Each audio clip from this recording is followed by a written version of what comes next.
Den 1. maj 1997 var en ganske særlig dag i Ikast. Rasmus Krone Bertelsen kom til verden. Kan du huske dengang, Per? Ja. Det var nu altså hyggeligt. Det var nemmere. Ja, det var meget nemmere, fordi der kunne man lægge dynen på ham. Lyder det fra mormor og morfar. De var også med, da han senere blev døbt lige her. Men hvordan er det gået ham siden? Hvordan er den lille dreng kommet i vej og nu næsten blevet en fuldvoksen med hår på hovedet, under armene og på store tæerne? Hvem er han egentlig? Det vil vi forsøge at finde ud af nu. Rasmus Krone Bertelsen, i daglig tale Ralledutten, har tilbragt de første mange år af sit liv lige her. Jeg har snakket lidt med Gerda Friis, som var Rasmus' børnehaveklasseleder, da han startede i skole her på Vesterskole. Rasmus han var rigtig glad for at gå i skole, men han var alligevel det eneste barn, som hun havde oplevet, var løbet hjem til sin mor, da de var på en legeplads. Det var sådan en enkelt hændelse, men Gerda fortalte mig faktisk også, at Rasmus tudede den første time, han var i skole i et langt stykke tid. Men han der kom godt efter det. Det er i grunden lidt underligt, at han er så vild med mor og far. De er i dag gamle, langt over de 40. Det her er godt nok billeder fra en sommerferie for ikke så længe siden, men det er ofte sådan, at Per og Helle hygger sig dagen lang. Undtagen når Helle får taget nye billeder til Facebook. Manipulerede billeder. 3 år efter at Rasmus blev født, kom lillebror Morten til. Jeg synes, min storebror han er rigtig sød og også nogle gange fræk og rar. Men han er også nogle gange slap. Men han kan godt tæske mig. Det er også nævnt. Hvad er det for nogle blå mærker, du har der, Morten? Ej, hvad er der sket, Morten? Det var min storebror, han slog mig i hovedet og spyttede efter mig, og det gjorde rimelig ondt. Og jeg så også fået det her mærke af min storebror, hvor han slog mig og tog mig op ad væggen og sådan noget. Det gjorde rimelig ondt. Og han er psykopat. Ja, mand. Om det er derfor, at Rasmus er til flygter væk hjemmefra, ved vi ikke. Men vi ved, hvor han flygter hen. Lige her, hjem til mormor og morfar. Og der er han kommet i bad. Han var jo lidt tyk. Eller ret lidt. Er han fe? Ja. Det må han da ikke. Det må han da ikke høre. Det var da en kær lille dreng, der kom hertil. Så han er jo lige alt for mig, ham Rasmus.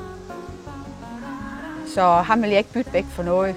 Rasmus var tidligere en fast del af Tranevej, men i de senere måneder har han ikke været så meget på besøg og sovet hos mormor og morfar. Jeg synes ikke, han kommer ret tit, og det er jeg faktisk lidt ked af. Så jeg kunne godt tænke mig at vide, hvor han så sover henne. Fordi jeg kunne godt tænke mig, at han var lidt oftere her. Men det er han altså ikke. Måske fordi han allerede er begyndt at sove ude hos fremmede og lidt ældre piger i byen. De vil i hvert fald gerne. Ham der Ralle, han er meget flot, er han ikke det? Jo, jeg synes faktisk, han har lige fået en ny hårfrisyr, der det ser godt ud. Og så hans nye tøjstil, den er helt flot. Ej, jeg brændte lige billede ud af Rasmus. Ej! Nej, hvor han dog lækker. Ja. Ej. Især de der øjne, det var sådan helt blå.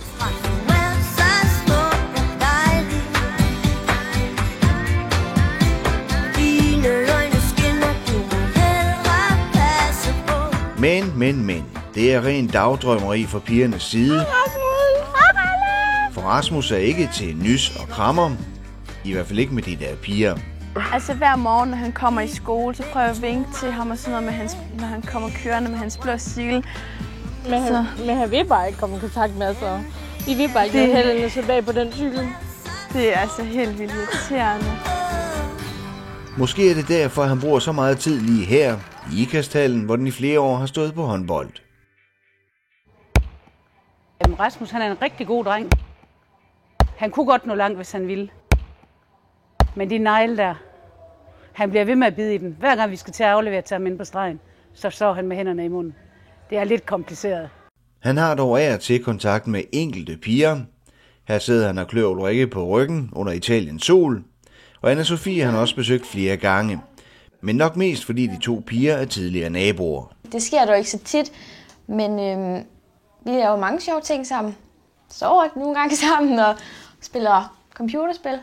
Men en af mine favoritting, det er, når han klør mig på ryggen med hans dejlige lange negle. Ingen ved, hvordan det skal gå ham i det videre liv. Men der er ingen tvivl om, at de fleste er imponeret over, at han med sådan en start på livet og med sådanne forældre er kommet så langt, som han er. godt gået.